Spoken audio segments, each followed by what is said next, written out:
Olá, pessoal! Dando prosseguimento à nossa disciplina de Físico-Química 1, hoje nós vamos falar um pouquinho sobre soluções ideais e a lei de Raoult.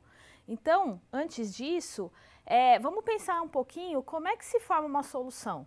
Então, a gente tem três aspectos que a gente precisa pensar em cima da formação dessa solução. Então, olha só, primeiramente tem que ocorrer a separação das moléculas do soluto e para isso a gente tem uma variação de entalpia que a gente vai chamar de ΔH1. Numa segunda fase, a gente vai ter a separação das moléculas do solvente, que a gente vai ter uma variação de entalpia ΔH2.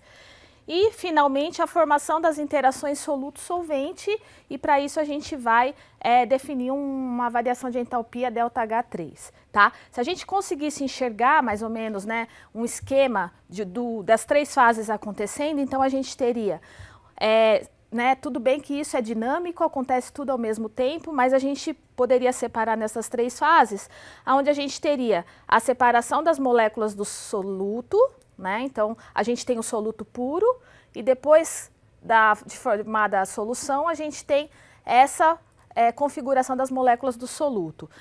Na segunda etapa, a gente tem, então, o solvente puro e aí ele precisa, precisa ocorrer a separação das moléculas do solvente para que soluto e solvente interajam. E aí, considerando uma terceira etapa, onde ocorre essa interação entre as moléculas do soluto e as moléculas do solvente para a formação dessa solução. E aí, se a gente pudesse definir um ΔH, uma variação de entalpia dessa dissolução, seria exatamente a soma das variações das entalpias de cada etapa individual. Então, o ΔH da dissolução é a soma do ΔH1 mais ΔH2 mais ΔH3. E aí, o ΔH da solução, que a gente pode chamar também de dissolução, pode ser tanto negativo quanto positivo. Isso vai depender das interações intermoleculares que vão ocorrer entre as moléculas do soluto e as moléculas do solvente. E aí vamos falar de solução ideal, Como é que a gente define uma solução ideal? Então, antes disso, vamos recapitular alguns conceitos que a gente viu em aulas passadas. Por exemplo, misturas de gases ideais, que a gente viu bem no início da disciplina. Elas obedecem à lei de Dalton, das pressões parciais. E aí a gente pode pensar, então, qual é o critério que define uma solução ideal? Tá? Classe que a gente vai considerar como uma classe especial de soluções. Então, olha só, a gente precisa encontrar propriedades que permitam esse tratamento matemático mais simples, como aconteceu no caso de mistura de gases ideais. Então, olha só, para gases ideais, se vocês lembrarem, uma premissa que nós consideramos foi gases ideais, não há interações entre as partículas dos gases na mistura. Tá? Então, isso, para inicialmente um tratamento mais simples matematicamente, a gente pressupôs isso, que não há interação entre as moléculas dos gases. Já para soluções, no caso que a gente está tratando de uma solução ideal, a gente não pode fazer essa suposição. Por quê? Porque há interações entre as moléculas da fase líquida, Então, entre soluto e solvente. Então, isso acaba dificultando um pouquinho mais. Então, solução ideal, a gente não pode definir como aquela onde não há interação entre as moléculas. Tá? Então, a gente vai ver como tratar esse tipo de problema. E vamos pensar inicialmente numa solução de apenas dois componentes para facilitar todo o nosso raciocínio. Tá? Então, olha só, já que existe interação, numa solução ideal a gente vai considerar essa interação entre as partículas, entre as moléculas, a gente busca um critério que simplifique esse tipo de interação que ocorre entre as partículas, entre as moléculas dentro da solução. Tá? Para facilitar todas as nossas deduções. Então, a gente poderia considerar que uma solução ideal é aquela em que as moléculas de dois componentes estão aleatoriamente distribuídas na fase líquida da solução. Tá? Então, a gente define solução ideal a partir dessa consideração para facilitar as nossas deduções, todas matemáticas termodinamicamente, em cima de uma solução ideal. Então, vamos lá. A gente tem que considerar o quê? Que o tamanho das moléculas de ambos os componentes tem que ser parecidos e as interações moleculares de cada componente puro são similares às interações quando os componentes estão na mistura.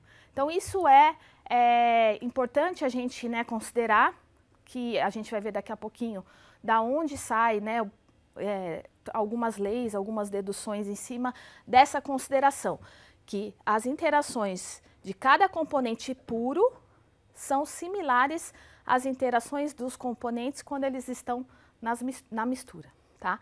Então, assim, a gente pode, né, de outra forma dizer o quê? Que na média, as interações do tipo 1,1, ou seja, soluto-soluto, e do tipo 2,2, solvente-solvente, elas são iguais, a gente vai considerar, né, iguais as interações entre componente 1 e componente 2, que ocorrem quando mistura-se os componentes 1 e 2 nessa mistura. Tá? Então, essa é uma consideração para facilitar toda a nossa dedução daqui para frente. E aí, olha só, intuitivamente, o que a gente vê?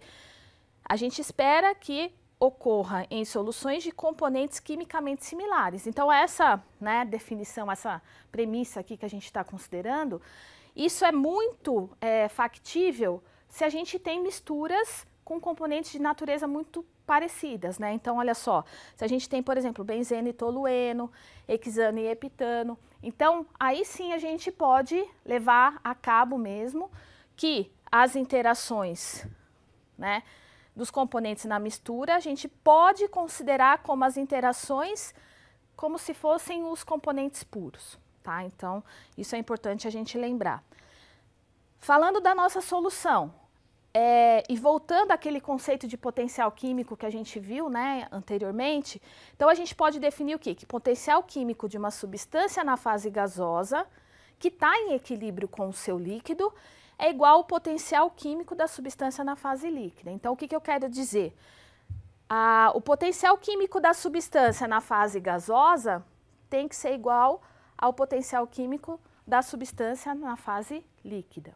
Tá? Então, isso daqui é uma outra consequência do tratamento termodinâmico de misturas.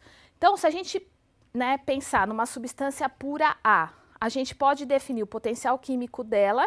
Então, é o potencial químico da substância líquida pura, vai ser igual a quem?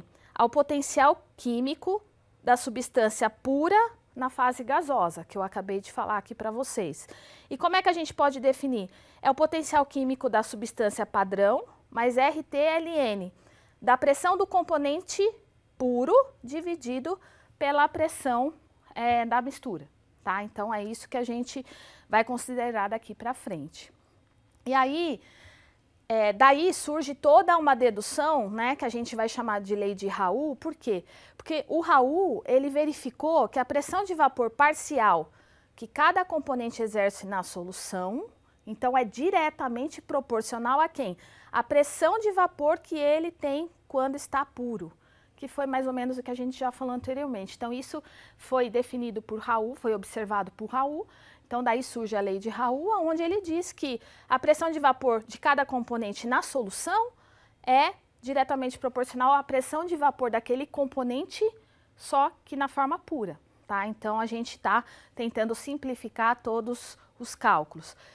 E existe uma constante de proporcionalidade, né? Qual é a proporção da pressão do componente na mistura e do componente puro? Essa proporcionalidade se dá a partir da fração molar daquele componente na mistura, tá? Então, a gente pode matematicamente enunciar a lei de Raoult como a pressão do componente J na mistura vai ser igual a quem? A fração molar dele vezes a pressão dele na forma pura, tá? Então, essa é a lei de Raoult para uma solução ideal. E aí, se os componentes da solução apresentam este comportamento em toda a faixa, né, de composição, a gente diz que a solução é ideal. Então, se a gente observa que uma solução segue esse padrão, a gente define essa solução como uma solução ideal, tá? E aí, olha só, a gente pode definir que para soluções não ideais a baixas pressões, o potencial químico do componente J na solução é igual ao potencial químico dele, puro, na fase líquida, mais RTLN, da pressão dele na solução, dividido pela pressão desse componente na forma pura, tá? E Isso é para soluções não ideais. Para soluções ideais, o potencial químico do componente J na solução é igual ao potencial químico dele puro na forma líquida mais RT/Ln da fração molar. Tá? Então, a gente tem essas duas situações. Cálculo do potencial químico para soluções ideais e cálculo do potencial químico para soluções não ideais. Tá? E aí, a gente pode...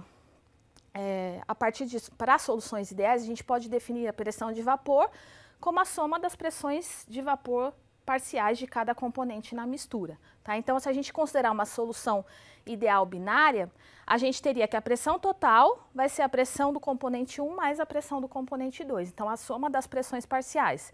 Levando em consideração que a pressão do componente 1 é a fração molar vezes a pressão dele puro, mais a fração molar de 2, vezes a pressão dele na forma pura, tá? E se a gente fizer um rearranjo aqui, transformando a fração molar de 2 em fração molar de 1, a gente chega nessa equação que eu posso calcular a pressão total da solução, né, de uma solução, a partir da pressão do componente 2 puro, mais a fração molar do componente 1, vezes a pressão do componente 1 puro, menos a pressão do componente 2 na forma pura. Tá? Então, aqui a gente tem uma outra forma de calcular a pressão, né, a partir das pressões parciais, numa solução de gases aqui no caso. Tá?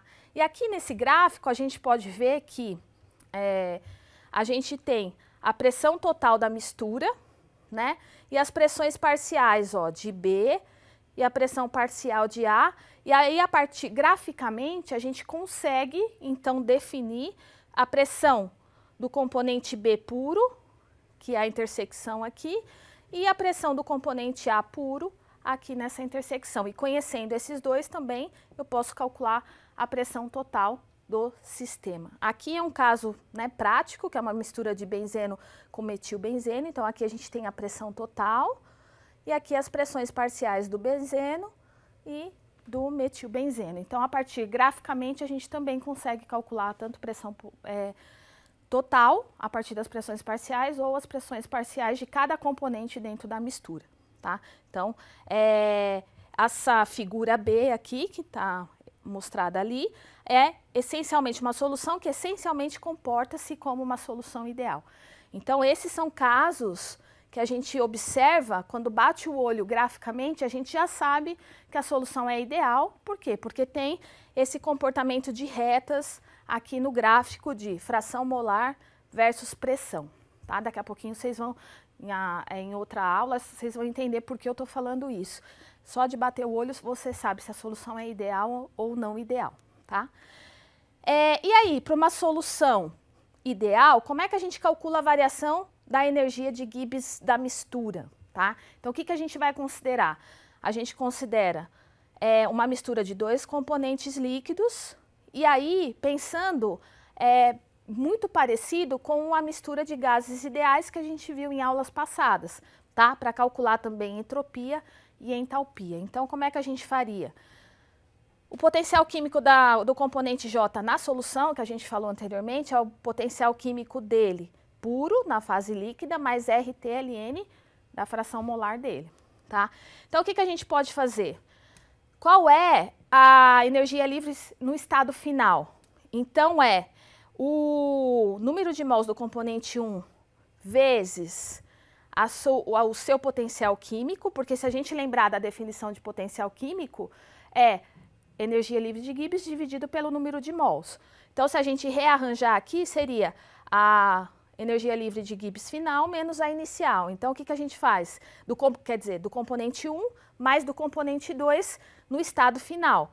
E aí a gente faz os rearranjos aqui, chega aqui N1, potencial químico do componente 1 puro na fase líquida, mais RT/Ln de X1, mais o número de mols do componente 2, vezes o potencial químico dele puro, na fase líquida, mais RT, a fração molar dele.